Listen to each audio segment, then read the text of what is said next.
জাতীয় নির্বাচন হয়ে গিয়েছে, নতুন রাজনৈতিক দল তারা নির্বাচিত হয়েছে। তারা বিপুল জনসমর্থন নিয়ে নির্বাচিত হয়েছে। ২১৩টি আসন তারা পেয়েছে। তার মানে বোঝা যাচ্ছে জনগণের রায় তাদের পক্ষেই ছিল। এখন এই যে এত জনপ্রিয়তা নিয়ে তারা নির্বাচিত হলো, তারা কি পে স্কেল বাস্তবায়ন করবে? যেমনটা তাদের নির্বাচনী ইশতেহারে ছিল। আমরা পূর্ববর্তী সময়ে অন্তর্বর্তীকালীন সরকারের সময় জেনেছি যে পে স্কেল বাস্তবায়নের দায়িত্ব পরবর্তী নির্বাচিত সরকারের, কেননা তাদের হাতে পর্যাপ্ত সময় ছিল না।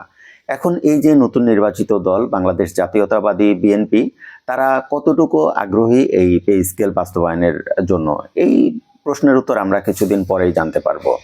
এখন কিছুদিন আগে বাংলাদেশের সরকারি চাকরিজীবীদের সংগঠন তারা 7টি দফা নিয়ে নবনির্বাচিত প্রধানমন্ত্রীর সাথে সাক্ষাৎ করবেন। তাদের সেই দফাগুলো কি কি ছিল, সেই দফাগুলো কি পুরোটাই যৌক্তিক নাকি কিছু অযৌক্তিক আছে, কি হতে পারে যদি সেই দফাগুলো নিয়ে প্রধানমন্ত্রীর সাথে সাক্ষাৎ করা হয়, বিস্তারিত আজকের ভিডিওতে আলোচনা করা হবে। যারা এই সংক্রান্ত তথ্যগুলো জানতে চাচ্ছেন তারা আমার পুরো ভিডিওর সাথে থাকবেন। আসুন আলোচনায় চলে যাই। এখন আমি শুরুতেই বলবো যে নবনির্বাচিত দল বিএনপি তাদের রাজনৈতিক নির্বাচনী ইশতেহারে ছিল তারা সরকারি চাকরিজীবীদের জন্য পে স্কেল বাস্তবায়ন করবেন এবং সেটি যথাসময়ে। সেই যথাসময়ে আশা করি 2026-27 অর্থ বছর অর্থাৎ আগামী অর্থ বছরের শুরু থেকেই হবে, এমনটা আমাদের প্রত্যাশা আগে থেকেও ছিল, এখনও আছে। এখন প্রশ্ন হলো যে বাংলাদেশের সরকারি চাকরিজীবীদের সংগঠন বাংলাদেশ সরকারি কর্মচারী দাবি আদায় ঐক্য পরিষদ, তারা 7টা দফা নিয়ে বা 7টা দাবি নিয়ে নবনির্বাচিত প্রধানমন্ত্রী তার সাথে সাক্ষাৎ করবেন। এটি হলো আপাতত প্ল্যান। এই দাবিগুলো আসলে কি কি ছিল, এই 7টা দফা কি কি ছিল? এই 7টা দফার মধ্যে অন্যতম ছিল যেগুলো, সেগুলো নিয়ে আমি একটু সংক্ষেপে বলবো, তারপরে আলোচনা করব যে এই দফাগুলো কতটুকু যৌক্তিক ছিল বা এখন এই দফাগুলো নিয়ে সাক্ষাৎ করাটার যৌক্তিকতা কতটুকু। তো তার মধ্যে অন্যতম ছিল সেই শুরুতে আমরা যেমনটা জেনেছিলাম 1:4 অনুপাতে 12টি গ্রেডে সর্বনিম্ন 35,000 টাকা বেতন নির্ধারণ।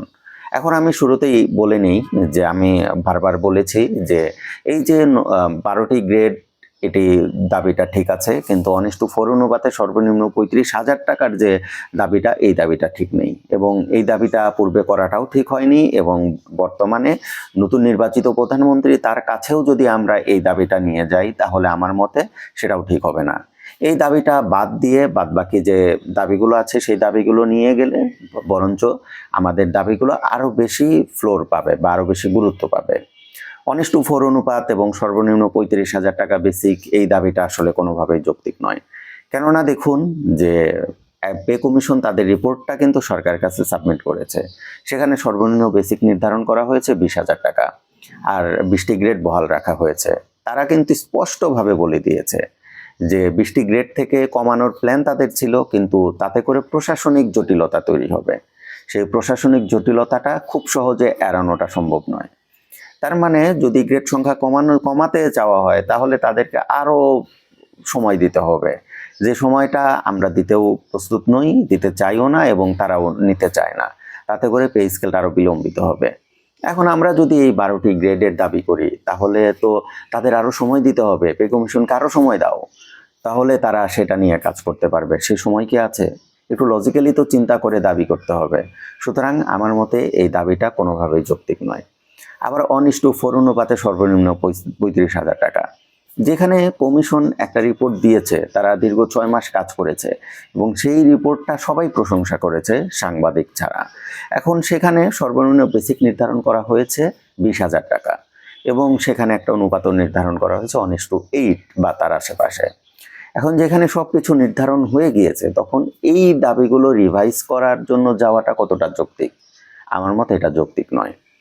আরও কিছু দাবি সেখানে ইনক্লুডেড থাকবে, তার মধ্যে অন্যতম আনত শিখার সেটি 230 টাকা থেকে বাড়িয়ে 500 টাকা করা। আমি এটা সমর্থন করি, আনত শিখার বাড়ানো উচিত। তারপরে পেনশনের হার 90% থেকে বাড়িয়ে 100% করা। ভাই অলরেডি তো পেনশনের হার তারা বাড়াবে কিনা এটা পূর্ববর্তী সুপারিশে আছে কিনা আমি সেটা ক্লিয়ার জানি না, তবে পেনশনারদের জন্য কিছু দাবি রাখা যেতে পারত। আর পেনশনারদের জন্য পূর্ববর্তী পে কমিশন তারা যে সুপারিশটা করেছে আমার কাছে সেটা স্মার্ট মনে হয়েছে। আপনারা ইতিমধ্যে সবাই জানেন যে পেনশনের হার তারা বয়স অনুযায়ী 55% থেকে 100% বাড়ানোর প্ল্যান করেছে এবং সেটা সুপারিশ করেছে। তো আমার কাছে মনে হয়েছে যে পে কমিশন যে সুপারিশটা করেছে আমরা পুরোটা জানতে পারিনি, কিন্তু যতটা জানতে পেরেছি তাতে করে সেটা কিন্তু কর্মী বান্ধব হয়েছে। এখন এই কারণে নতুন করে বিভিন্ন দফা নিয়ে না গিয়ে সরকারি চাকরিজীবীদের সংগঠনগুলো যদি একটা দফা নিয়ে যায়, সেটা হলো সুপারিশকৃত পে কমিশনের সুপারিশকৃত বেতন কাঠামোটা বাস্তবায়ন, তাহলেই বরঞ্চ বেশি কার্যকর হবে। আমি আগেও বলেছি যে এখন কোনো ভুল করা চলবে না। এখন আপনারা যদি আবার এই দফাগুলো নিয়ে যান তাহলে সেটা কিন্তু ভুল হবে। তখন নবনির্বাচিত রাজনৈতিক দল তারা কিন্তু ভাবতে পারে ঠিক আছে, এই সংগঠনগুলোর যে দাবি তার সাথে পূর্ববর্তী যে সুপারিশ তার মিল নেই, তার মানে আমরা আরো একটা কমিশন গঠন করে ফেলি। এটা হতেই পারে। আপনাদের দাবি যদি গুরুত্ব তারা আমলে নিতে চায় তাহলে আবার পুনরায় কমিশন গঠন করতে হবে। তাহলে আপনারা পে স্কেলটা কবে চান?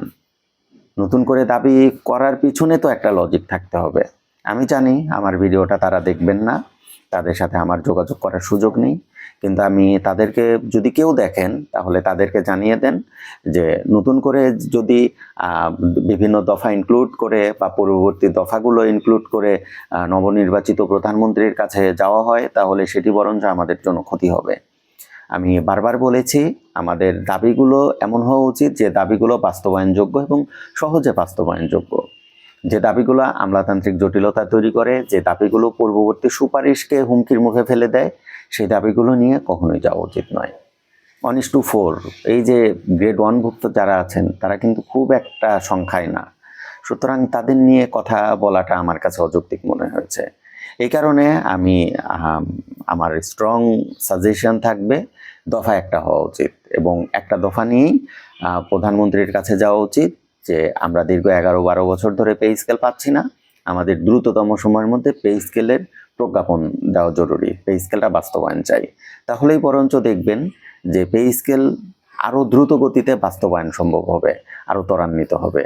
আর সাথে করে আপনারা যদি কোনো দাবি নিয়ে যেতে চান তাহলে নিজের জন্য নয়, পেনশনারদের জন্য কিছু দাবি নিয়ে যান। আপনি যদি অন্যর জন্য কিছু চাচ্ছেন যেটাতে আপনার কোনো স্বার্থ নেই, সেই দাবি কিন্তু গ্রহণযোগ্যতা আরও বেশি পায়।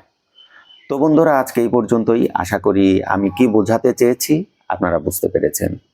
আর পুরো ভিডিও আমার সাথে যারা ছিলেন তাদের প্রতি কৃতজ্ঞতা। আর আমি বরাবরই বলেছি আমি যৌক্তিক দাবিগুলো উপস্থাপন করতে পছন্দ করি। যে দাবিগুলো শুধু দাবি করা হবে কিন্তু গুরুত্ব পাবে না, সেই দাবিগুলো করার পক্ষপাতে আমি নই।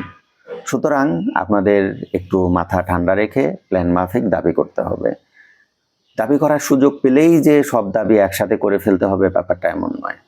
আর আমি আরও অনুরোধ করব যারা বিভিন্ন চাকরিজীবী আছেন, শিক্ষক থেকে শুরু করে আরও বিভিন্ন পেশাজীবী আছেন, তাদের অনুরোধ করব তারা যেন ব্যক্তিগত কোনো দাবি বর্তমানে না করেন। সবার দাবি একটাই হওয়া উচিত, সেটি হলো পে স্কেল বাস্তবায়ন, এবং সেটি বরঞ্চ নতুন সরকার তাদের জন্য কমফোর্টেবল হবে এবং তাদের কাজ করার ক্ষেত্রেও সুবিধা হবে।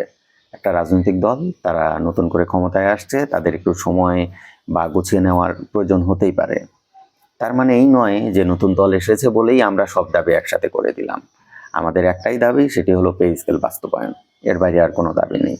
তো সবাই ভালো থাকবেন। আজকে এই পর্যন্তই, বিদায় নিচ্ছি। আসসালামু আলাইকুম।